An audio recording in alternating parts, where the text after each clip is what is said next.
Това е развръзката на една иначе тъжна първоначална история.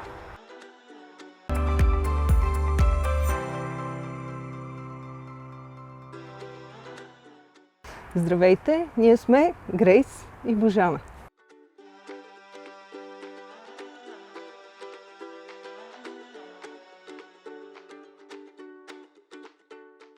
Разбрах за Грейс от страницата на Animal Rescue в Facebook, където ги следя, тъй като те са мои приятели, от които имам и друг приятел вкъщи – Албо.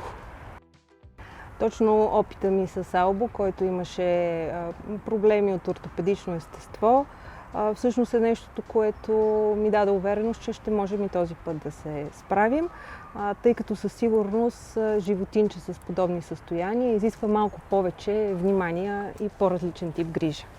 Грейс се адаптира много добре в семейната среда. Ние сме голямо семейство с много деца и много четириноги членове на семейството. Имаме други 4 котки и още едно куче.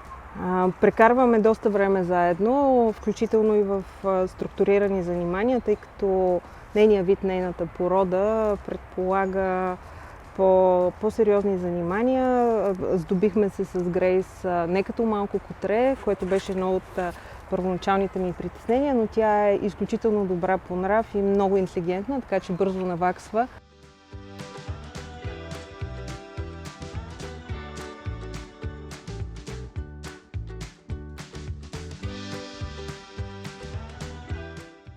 Тя всъщност много обича да се гушка с Албо. Интересното с Грейс е, че не просто се разбира и вписва много лесно в семейството ни, има и любимци като Албо. Аз лично смятам, че Албо има идентификацията на куче и те спят заедно и се гушкат като малка глутница.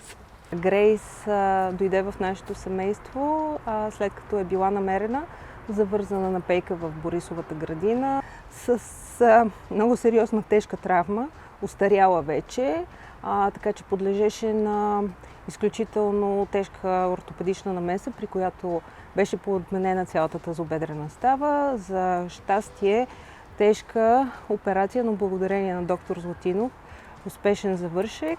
След възстановяване след операцията тя е напълно мобилна в момента.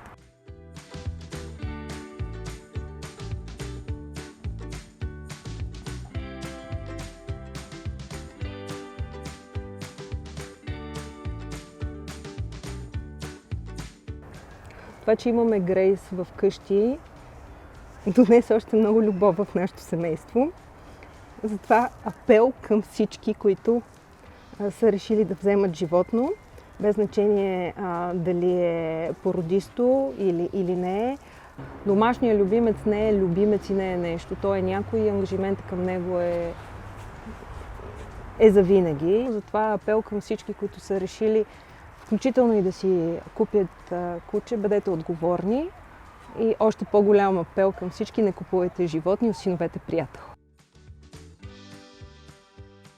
Animal Rescue София. Заедно помагаме!